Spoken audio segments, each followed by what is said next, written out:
也若经济统计，目前地动的募款已经要到5亿。当地重要的产业做代替照的业者，因初步估计讲，因的损失超过10亿。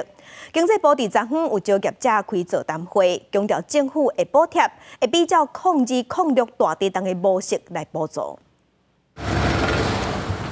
天佑地动就在是海甲拢倒去，敢是记的画面看几摆，业者的心就疼几摆。因为大地动就在加工品，即马变做龟头壳的脆片。花莲各地就在场灾情拢真大，损失上惨重的有8成这么多。 预估损失大概4、5千万这样子，那总共有600多吊的石头损伤。对当地生产上济的代理照，各国外引进的原材料，无一个是免过地动。花莲三大就在加工区农业者受到影响，整体产业的损失初估是超过10亿。毋若是延前出货，清理复原，阁要开2个月的时间。 清理的费用，我们大概就比较02、06的模式，但是因为薪资上涨，还有原物料上涨，所以我们这一部分也会做适当的调整。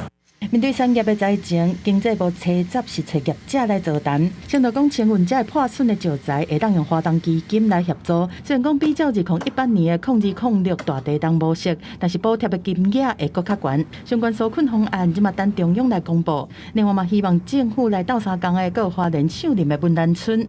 镂空的哈，这厝的下骹是无物件来制作，一寡地基拢无去啊。空中的角度对下骹看，规大面积崩山。正我木瓜溪文兰村厝是起伫山脚边，7.2级的地动了后，10几户的徛个变甲真危险。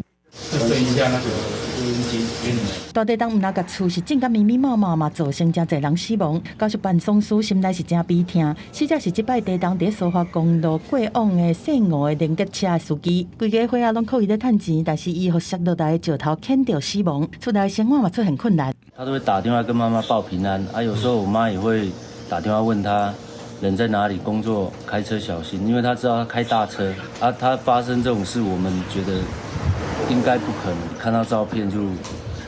大地动互花莲受重创，不管是大还是经济拢出问题。一直到初9上尾，中央统计善款是已经目标要5亿，即马脚步嘛要催较紧的，紧来投入在后的中间。记者综合报道。